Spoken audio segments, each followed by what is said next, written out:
Namaste, dear friends. Namaste to all of you. Welcome. Namaste, dear friends. Namaste to all of you. Welcome to our April meeting of Viniyoga Unplugged. The topic is about UPEKŠA today. Let us begin with our invocation prayers.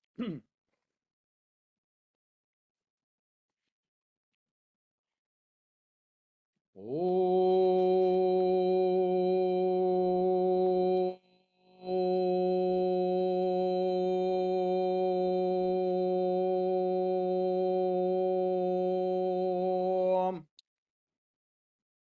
Shuklam Bharadharam Vishnum Shashivarnan Chaturbhujam Prasannavadanam Dhyayet Sarvavighnopashantaye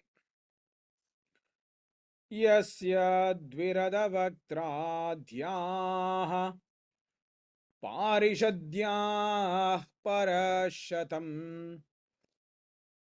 Vighnannignanti Satatam Vishwaksenantamashraye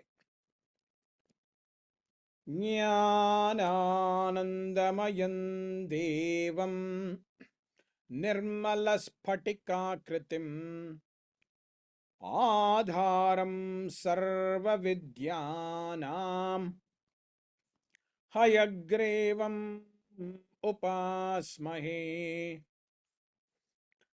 Pundarikaasanasinam Pandurabhrendusannibham Akhandabodhajanakam Hayagrevam Upasmahe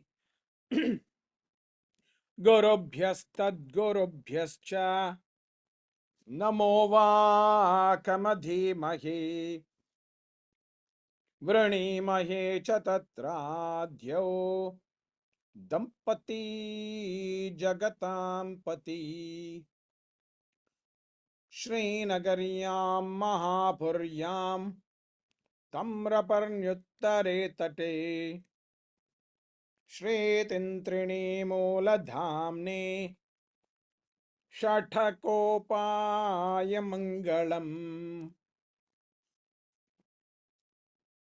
Jayatu Jayatu Natho Nyayatattva Pranita Jayatu Jayatu Yogi Yoga Gukya Pravakta Jayatu Jayatu Sakshat Tattvadarshi Maharshi Jayatu Jayatu Bhaktir Mulakandam Munindraha Neelatungastanagiri Suptamudbodhya Krishnam Pararthyam Swam Shruti Shatashira Siddhamadhyapayanti Swocheshtayam Srajani Galitanya Bhalatkritya Bhunkte Godatasye Nama Idamidam Bhoya Evastu Bhoyaha Jayatu Jayatu Natho Nyayatattva Pranita Jayatu Jayatu Yogi Yoga Gukya Pravakta Jayatu Jayatu Sakshat Tattvadarshi Maharshi Jayatu Jayatu Bhaktir Mulakandam Munindraha Swadhayanniha Sarvesham Trayantartham Sudurgraham Stotrayam Masa Yogendra Tam Vande Yamunakwayam Yo Nityamachyutapadambuja Yugma Rukmam Vyamohitastaditarani Trinaya Mene अस्मद्गुरोर्भगवतस्य दयैकसिन्धोः रामानुजस्य चरणौ शरणं प्रपद्ये। श्रीमान् वेङ्कटनाथार्य कवितार्किककेसरी वेदान्ताचार्यवर्यो मे सन्निधत्तां सदा हृदि। श्रीकृष्ण ब्रह्मतन्त्रोत्तम गुरुकरुणा वाप्तचक्राङ्क भाष्यम् वैराग्याचारवार्धौ वरदपदमुखे लक्ष्मणे न्यस्तभारम् श्रीवागीशात्ततुर्यं षठरिपो यतिराट् वेदचूडार्यमूर्तिम् नूत्नं श्रीरङ्गनाथं कलिरिपुमनघं ब्रह्मतन्त्रं श्रयामः। श्रीमन्नूतनरङ्गनाथ यतिराट् आप्तात्मविद्यालयम् श्रीमन्नूतनलक्ष्मणार्य यतिराट् सम्प्राप्ततुर्याश्रमम् श्रीवासेन्द्रकटाक्षसन्ततसुधा लक्ष्यात्मयोगाश्चितम् श्रीमन्नूतनरङ्गनाथ यतिराट् सम्प्राप्तचक्राङ्कणम् श्रीमन्नूतनवागधीशयमिनं भक्त्या श्रयामो गुरुम्।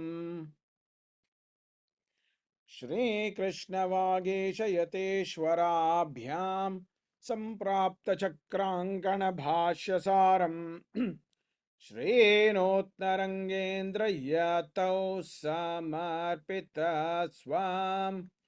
श्रीकृष्णमार्यं गुरुवर्यमीडे विरोधे कार्तिके मासे शतताराकृतोदयम् योगाचार्यं कृष्णमार्यं गुरुवर्यमहं भजे। शिष्यकं कृष्णमार्यस्य नाथवंशप्रदीपकं कल्याणगुणरूपन्तं श्रीदेशिकं नमाम्यहम्। प्रशान्तपुरुषाकारं विनियोगप्रचारकं विशेषवैदिकं सूरिं तन्देशिकं स्मराम्यहम्।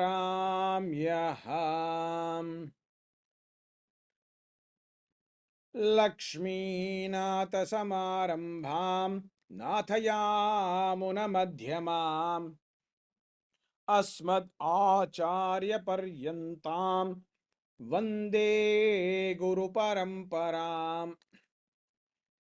श्रीगुरुभ्यो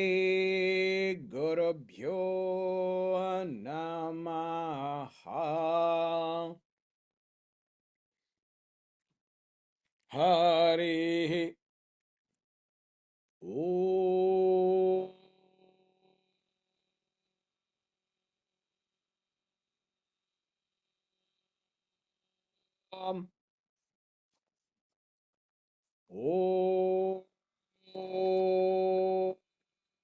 ॐ शान्त शान्तेः।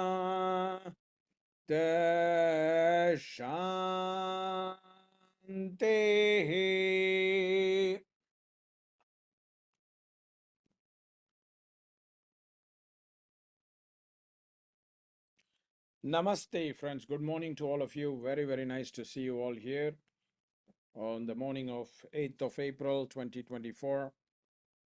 We are in the fourth meeting of this year, and we are exploring today a very fascinating but very, very important topic, especially given the current circumstances in the world. And this is a very, very important topic. This topic is about what is called UPEKŠA. UPEKŠA is the concept of being neutral or non-judgmental. Patanjali presents this as part of the four bhavanas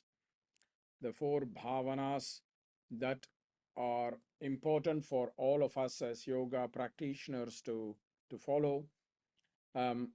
We need to embody these attitudes in our daily life so that the practices can have relevance. And Patanjali actually says that this four attitudes is what will lead us to what is called the pleasantness of mind, chitta prasadanam. The mind becomes more tranquil. The mind becomes much more calmer, more tranquil. And especially Patanjali is saying that these four attitudes should be directed towards four different kind of focuses. We talked about Maitri, Karuna and Mudita in the previous discussions. And now we come to what is called Upeksha. And he says, when you see something that is apunya vishaya, that means something that appears to be ignoble, that is not noble, that is not right, that is not correct, then he is actually saying practice neutrality or the concept of non-judgmentalism. It's a very heavy topic because a lot of people are very judgmental by nature. And in order to understand non-judgmentalism first, we need to understand why we are being judgmental, why we judge people. I think that would help us to understand this. Now, in psychology studies, which I'm lucky to have some of it, I'm not an expert, but I'm lucky to have some of it.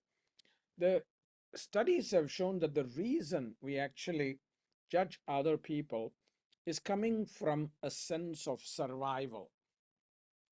It's coming from a sense of a natural instinct that is wanting us to survive in a certain way. So in a certain way, it's a fear related, um, let's say, reaction to judge people because they are different from us. They are doing something that is appearing to be wrong, because what we actually start to believe deeply is that what we are doing is right. Therefore, if something is a little bit different, then we start to have a feeling that that's wrong. And this is often because we live in a way of black and whiteness. We live in a black and white system where if my way is right, then the other way must be wrong. And this has further been enhanced by, I would say, uh, certain types of religions which are, let's say, talking about how there is only our God and everybody else is wrong. And that kind of view has perpetrated society for a long time. And it has also perpetrated science, because now scientists are very fanatic and they are saying that if you don't have this scientific approach, then you are wrong.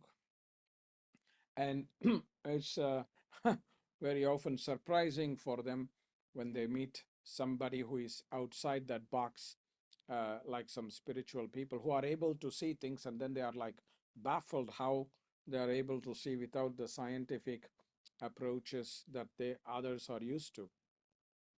So this is the reason why we are actually judging, because we live in a society, social structure that is called the zero-sum game. That means if I am right, then you must be wrong. There cannot be two rights. However, this is the greatness of the Hindu tradition, the Vedic tradition, where we don't believe that there is only one right or one wrong. We actually believe everything can be right or everything can be wrong, depending on how you look at it. And in certain way, if you look at a very deep philosophy like yoga, yoga is not asking us to believe in this God or that God. Actually, yoga is teaching us to believe in being a human being. And I think that is the most important thing missing today is this in us, the concept of being human. So judgment is coming because we think that there is something which is right and something which is wrong. And we kind of all become moral pundits, moral police to start judging things that are right or wrong. Of course, it doesn't mean that there are certain actions that are not wrong.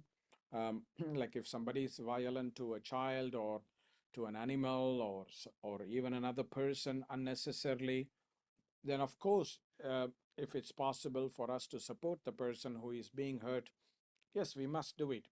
But at the same time, is there's no winning if we are judging the person who is causing the harm and punishing them, because it is my firm belief, and I've seen this, it reflected a lot in the Vedic tradition as well, that revenge or hatred is never solved any problems. Anger towards anger is not going to solve a problem.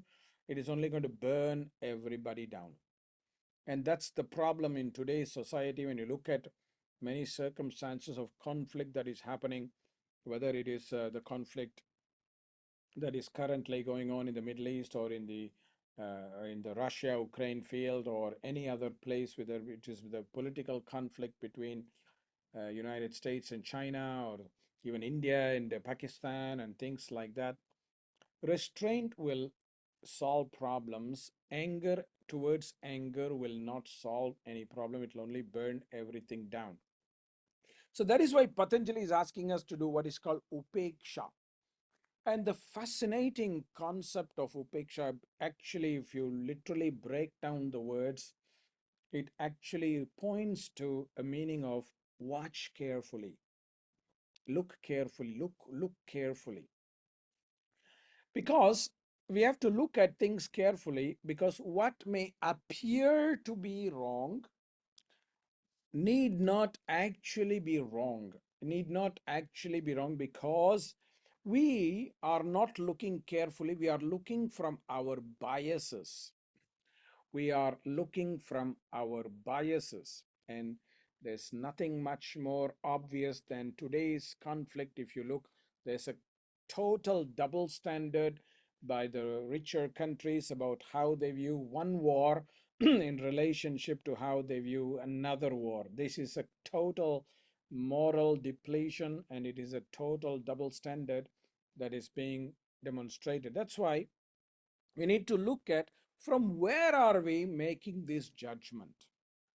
From where are we making this judgment? I have sometimes maybe what we are doing need not be appropriate at all. In a certain, I always quote this example of something that happened to me when I was in my university.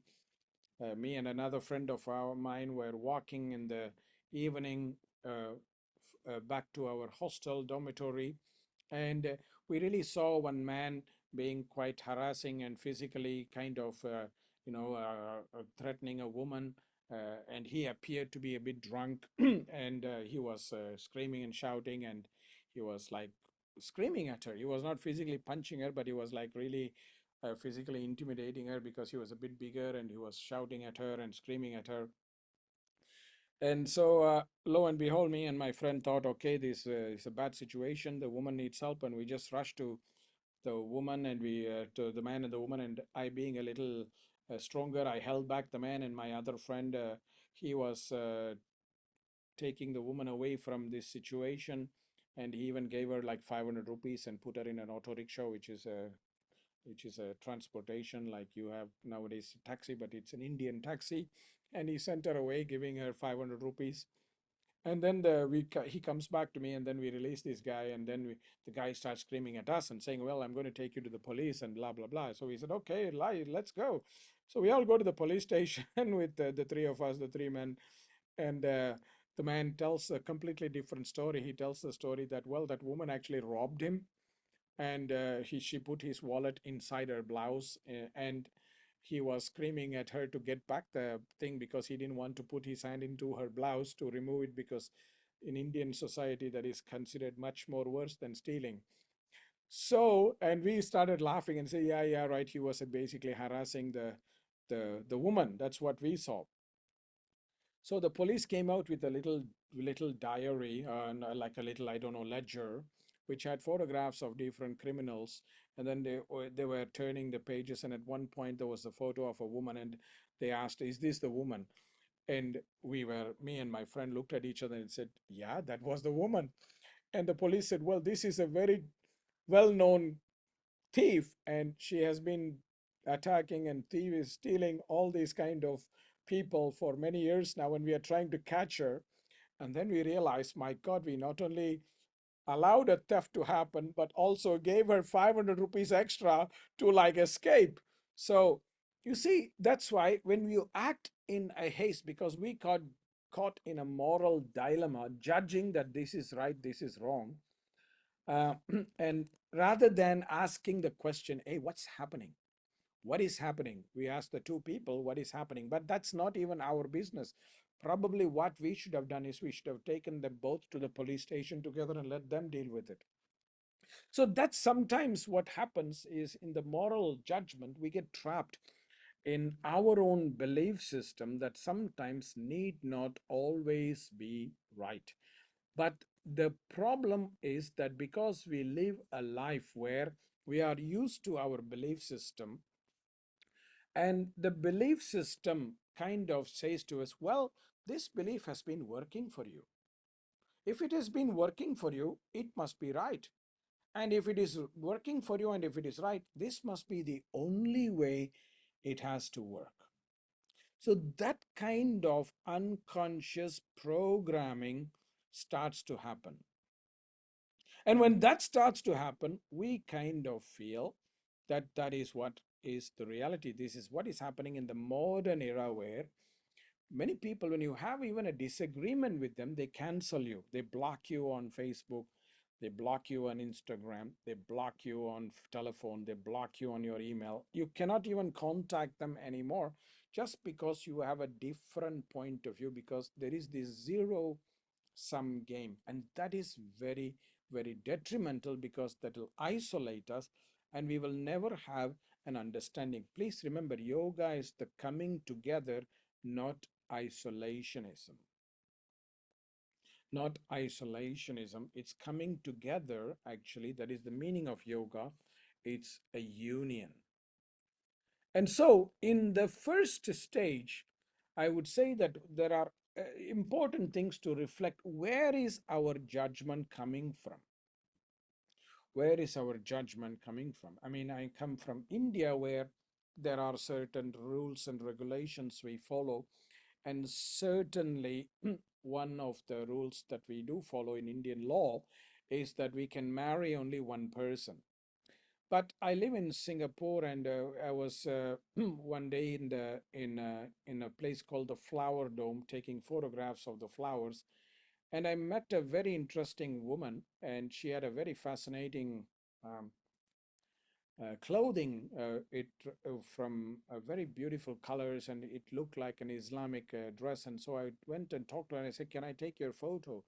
And she was very happy to, and she allowed me to take her photo, and we started having a conversation. And she said she was coming from the Middle East and that she was a Muslim woman, and we started having a conversation about cultural things, and it was very, very interesting. And she was telling me how she was one of the two or three wives, I don't remember exactly, that her husband had. And it was a revelation for me, rather than, I mean, so I started talking and saying, wow, that's interesting. So how does it work? And so when we talk about it, I gain an understanding of a culture that is different from my own, rather than acting from a place of my judgment, saying that's wrong. How can you have two wives, two husbands, or two wives, or whatever? And I start to have this kind of judgment. And she was very happy with that scenario. I thought, oh, you would be unhappy. And she said, like, no, not at all. And she really looked very happy as well. And some of you may have that skeptical thing like, oh, she's just saying it. But some of you who know me know that very few people can get away with bullshit with me, because I can see things a little bit better than many others can see. So I really could see that she was very happy, but therefore my understanding changed, because she was also explaining to me a historical point, a philosophical point, and a social cultural point of it. And she was quite educated woman as well, which was even more baffling, because in the modern media we are given a propaganda that many people in Muslim countries are uneducated and treated badly, which was completely the opposite of what I had in the conversation I had with this woman. So that's what was a big revelation for me. And so Upeksha as a practice is very important also, because we are not given the authority by the government or by God to be the judge. Who the hell are we to judge? Our goal in this world is to understand, not judge. Even if somebody is doing something that is different, our role as a human, I'm talking again as a human, is to understand, is to understand. And that is the goal of yoga. Jnana is the goal of yoga. One of the consequences of samadhi is jnana, understanding. So rather than being judgmental, if I can have a conversation, I will have more understanding. And understanding resolves a lot of things, and understanding brings a lot of peace. Understanding brings a lot of peace. Now, of course, it is just because I understand this woman, it does not mean that that is a choice I will make, but it is a choice that she make, and I can and respect her choice and accept it as it is. And because I am not a priest or a moral police or even a legal police, I'm not put in charge by my government to be the moral police of marital status of people. So it's none of my business. My business was to have a good conversation and understand, and I was fascinated about it. So this is where the goal of us humans should not be judgment. And when we start judging, we start dehumanizing people. And when we start dehumanizing, then we create so many more problems, because we don't treat other human beings as human beings. We treat ourselves as we are above somebody else, they are below. That's what judgment does. The person who is judging thinks they are above and that person is below, and the person who feels judged feels they are below and somebody else is above. So that's why I always say that the principle I have taken from yoga, and which I try to embody as much as possible, which sometimes is not easy, I have to accept, is that I am not above anybody, but at the same time, I'm not below anybody. And this anybody does not only represent people, but I also would like to include animals, plants, nature, everything in this world, because in my belief, and this is my personal belief, everything in this world is a creation of the divine. Therefore, we are all equal in the eyes of the divine. So whether it's an animal or a plant or a tree or a human, we should treat each other as the same. So this is where the practice of upeksha has been presented. Now, how to practice upeksha is the question. How to practice upeksha is the question.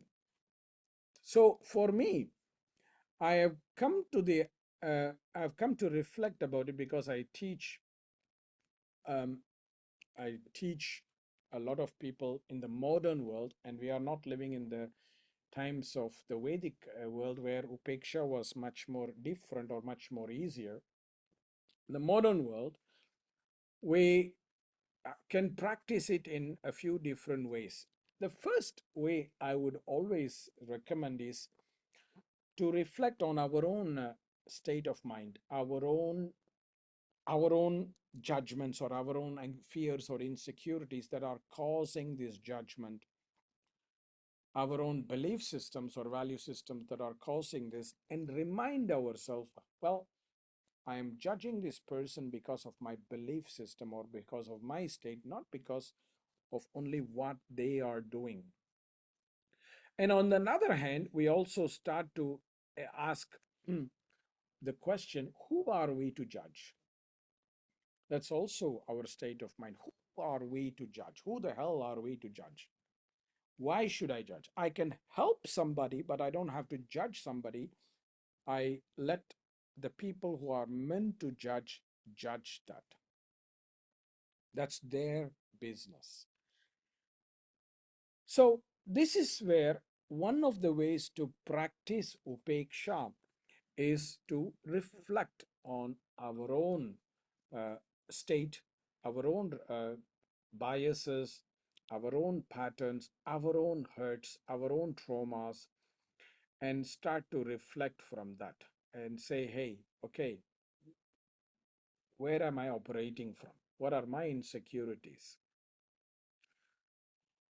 The second way, because this will lead to the second point, which I feel is to have an acceptance that there can be some other way that is not my way.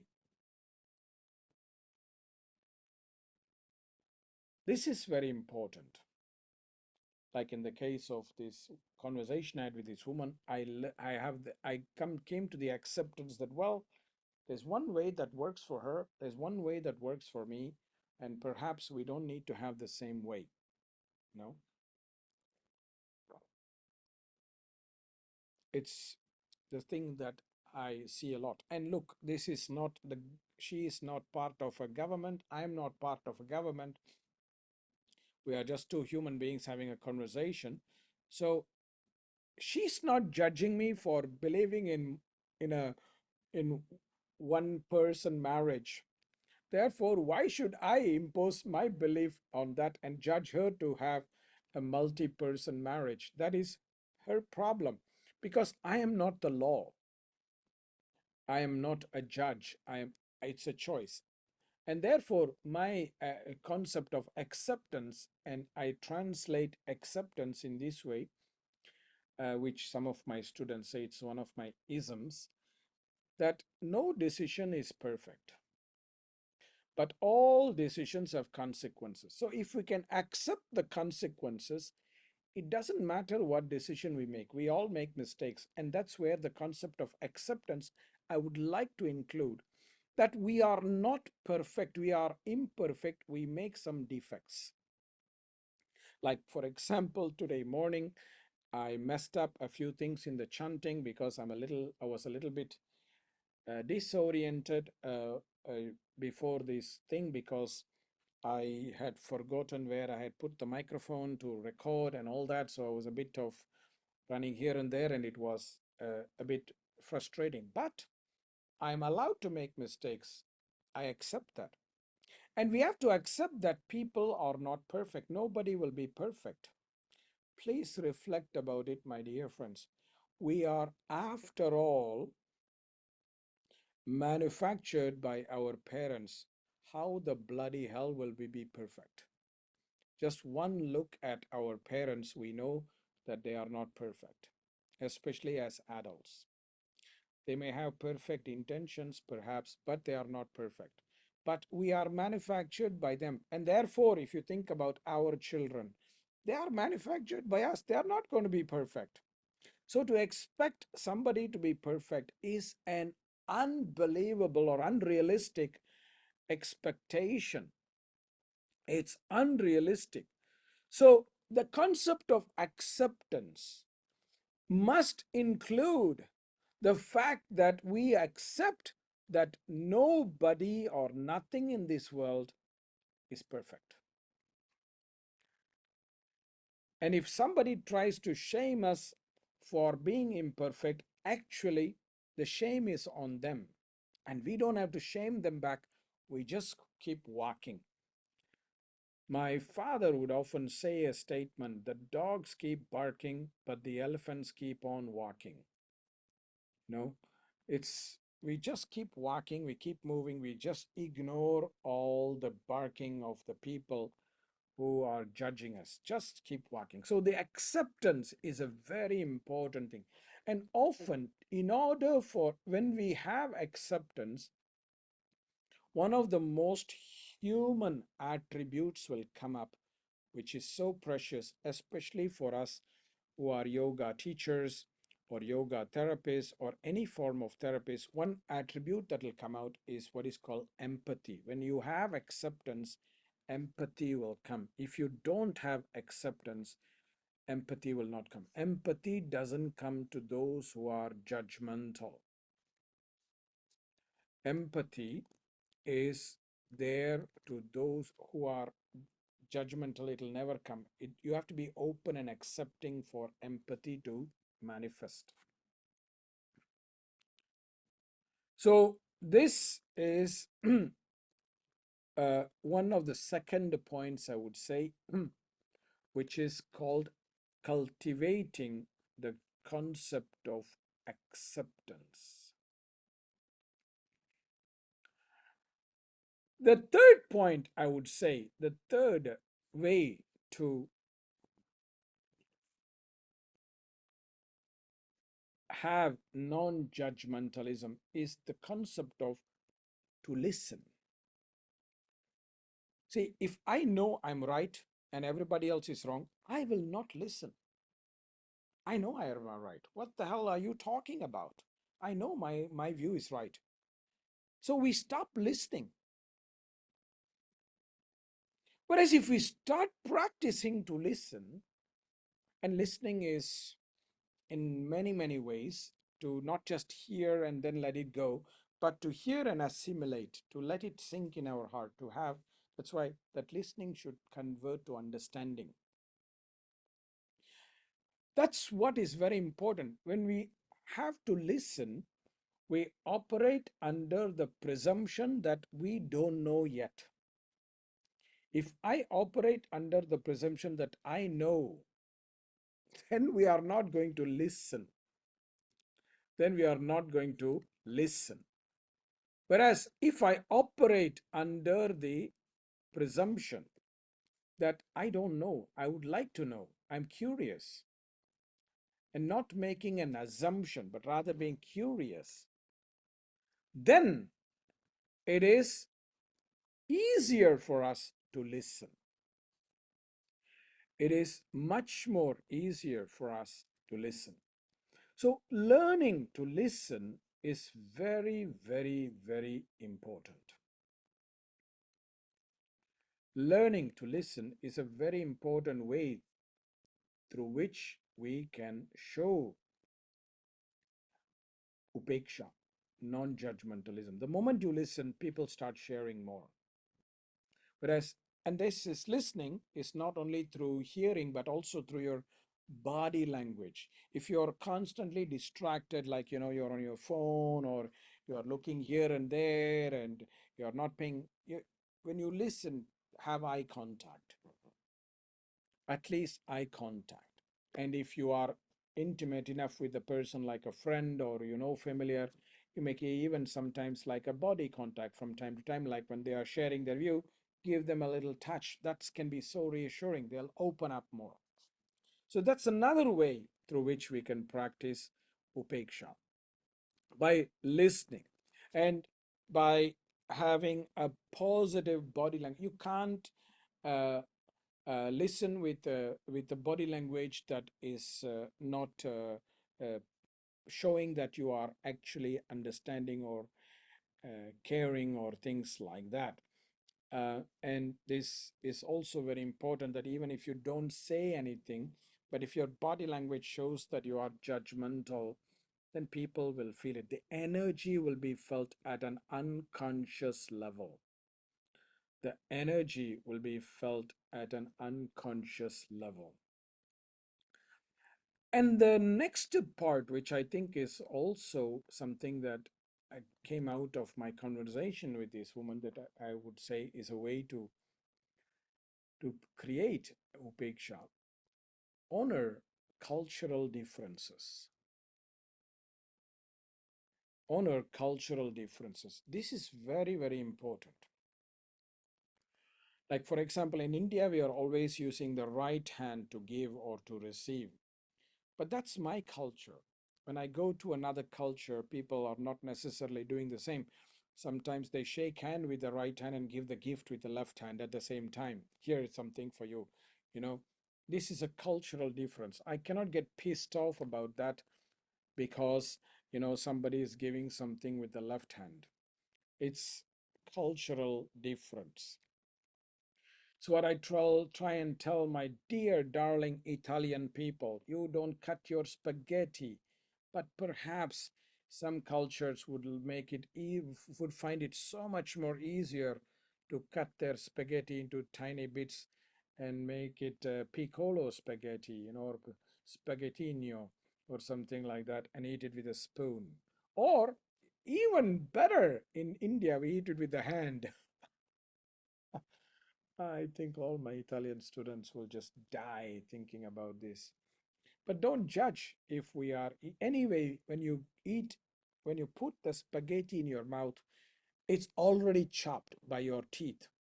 So why judge somebody who is chopping it before it enters your mouth? Why do you have to have this radical view? Accept cultural differences. See, already I get fanatic responses. Sir, do not touch the spaghetti.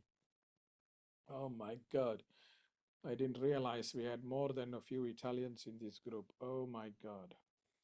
So we have cultural differences, right? We have some people do some things in one way, another culture does things in another way. I mean, in Europe, people are meeting to talk, like for a dinner, people talk during the dinner or lunch. So it's a social occasion. Whereas in India, we are anyway talking all the time.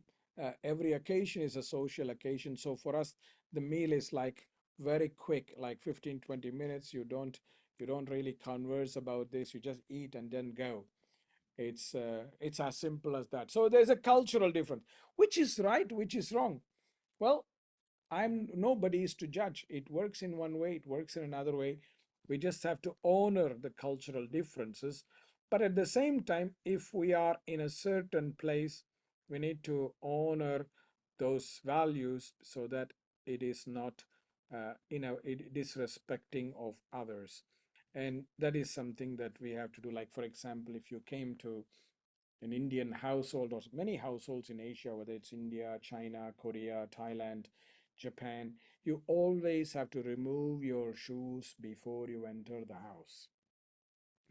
Whereas in Europe, you can walk inside your house with your shoes on, it's no problem. Many people, they keep the shoe near their bed, I've seen, and then they wear the shoes more or less everywhere. Whereas we don't do it. It's a cultural difference. So we have to accept it rather than say one is better, the other is wrong, and one is right. We just have to learn to respect.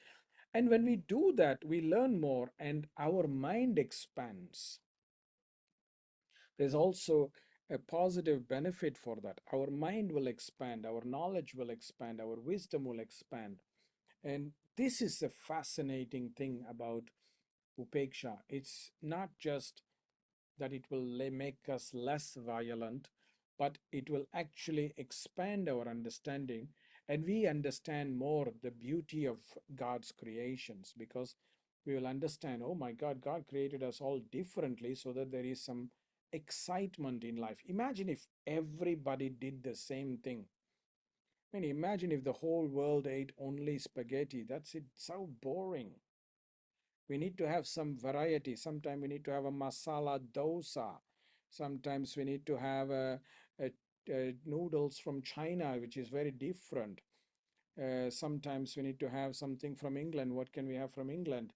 Oh, let's forget England. Let's go back to France. We can have, you know, some very nice baguette, you know. uh, so we have to understand that the diversity is a creation of the divine so that we can appreciate what we have. We can appreciate what we have because of the diversity, but also we can appreciate something that we don't have. We can look forward to what we do not have or what we do not understand. When I say what we do not have, it's not only material things, but it's also understanding. I don't have a knowledge about another culture, that I something I don't have. So I can have, a rhubarb crumble should be banned from this planet and every planet, Madam Sharon. So don't push your luck. Yeah, talking about non-judgmentalism. See how I'm imperfect. I accept the consequence. Yes. So these are some ways in which we can practice non-judgmentalism. And it is not easy because we get trapped in our samskaras, our patterns, our likes and dislikes. We get trapped. We get really, really trapped. And that is why it's difficult. We need to put an effort in order to break free from these samskaras so that we can change. So this is some ideas about upeksha. Um, there is a question that has come between what is the relationship between apeksha and upeksha. Patanjali uses this word apeksha later in the sutra. Tad uparaga apekshitvat chittasya vastu jnata agnatam. Apeksha is showing an interest. When you want to understand something, you need to not only be in the proximity of something or a desire to know that, but you also should be interested in something. So apeksha is an interest. I am interested in certain topics. I am not interested in certain topics. It doesn't mean that that topic is bad. It just doesn't interest me. For example, I am not interested in certain sciences that is not of interest. It doesn't mean that they are bad. Like, for example, uh, physics or chemistry really doesn't interest me. Even from childhood, I had no interest in them. But philosophy is a subject that interests me, so I am interested in that. That is what is called apeksha in a certain context. Upeksha is stepping back and non-judgment. It's a very similar words coming from the point of view of perception or seeing something. So that is the connection. And Patanjali uses both these words. He uses upeksha in the Sutra 133 and uses apeksha in the later chapter, I think in the fourth chapter, that uparaga apekshitvat chittasya vastu jnata agnatam. Not particularly sure, remember which sutra number it is, but it is one of the sutras, I think in the fourth chapter. Another question has come. How do you deal with people in this world who aren't self-aware to know where their judgment are coming from? Well, stay away from them. That's it. Take a distance. That is exactly the point of upeksha. You don't need to hang around with such people because we don't need to collect people to be part of us. Look, today we have this online meeting. There is a group of people who are interested in this topic, but there is a remaining 7.9999 billion people in this world who are not here. Maybe they are not self-aware enough to be part of this meeting, but who cares? We don't have to worry about everybody else. We need to focus on what is around us. So I would often say we need to take a distance. I understand this question because in modern era we are put in circumstances where we have to deal with such people.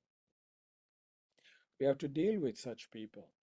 And like, for example, it could be a colleague at work, or it could be a neighbor that we cannot avoid seeing, or it could be a parent or a co-parent of our children's classmates or things like that. And so we have to deal with such people. So in a way, we have to develop an emotional distance from them. I say distance, not disconnection. That means we don't get affected by them. We don't get affected by them. We just listen and go on. Like I said to you a little earlier, the dogs keep barking, but the elephants keep marching. That's the best way to operate. It's a very great lesson I learned from my father. Again, not in the classroom, in one of the car rides that we were riding, and the dog started barking and chasing the car. And this was the thing that he was saying, well, in the modern time, the car is the elephant, because in the old days, people would sometimes, the royalty especially, would travel on elephants. So keep marching. Don't let others take your energy, because if you get trapped in that, and this is another thing, judgment is going to consume a lot of energy. So, on both sides, if you are judging others, that is going to take a lot of your energy. And if you are trapped by somebody else's judgment, if you are trapped by somebody else's judgment, that also burdens you and depletes you of energy. And so you won't be energy efficient.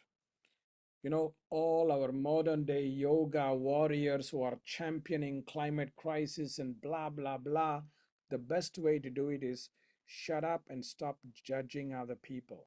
You will have a lot of more energy. A lot of reason why people get illnesses like chronic fatigue or autoimmune disorders or things like that is because they are trapped by judgment on one side or the other. Either they are the perpetrators of judgment, or they are the victims of somebody else's judgment. And very often, those who judge very strongly are those who have been judged before or who fear judgment. The ego is a very strong concept here. So, one of the best ways to heal from that case is to practice upeksha. Upeksha can be a great medicine. And therefore, my dear Italian friends, please do not judge anybody who chops the spaghetti. Think about it as a cultural difference.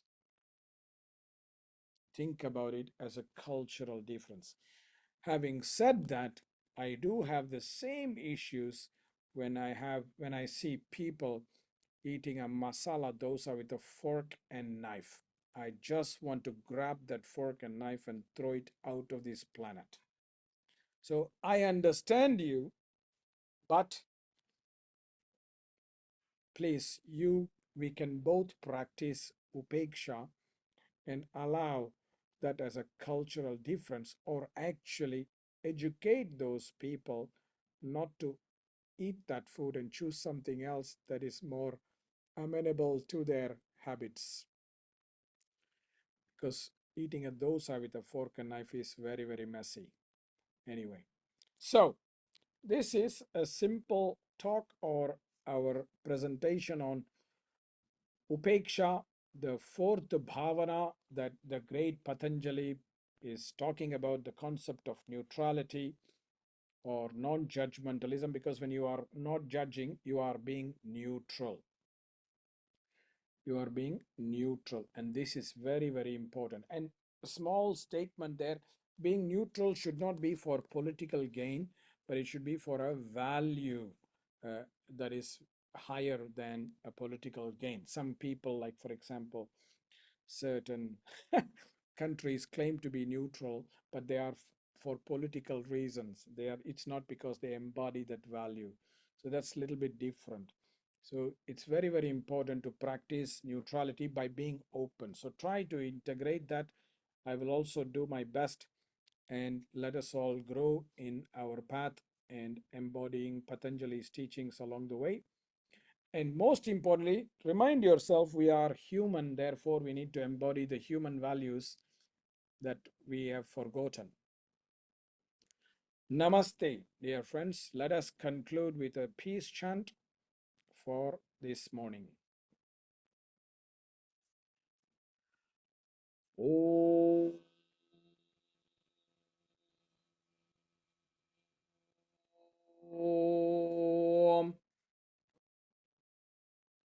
Tacchayoravruниmahe Gatai Yajnaya Gatai Yajnapataye Daivi Swasthirastu Naha Swasthirmanushabhyaha Urdhvanjighatu Bheshajam Shanno Asto Dvipade Shanchatushpade Om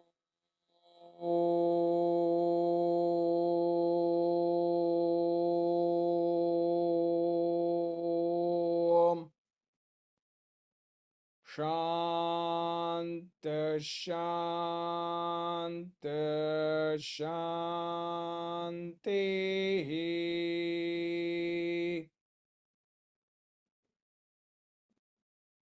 Namaste.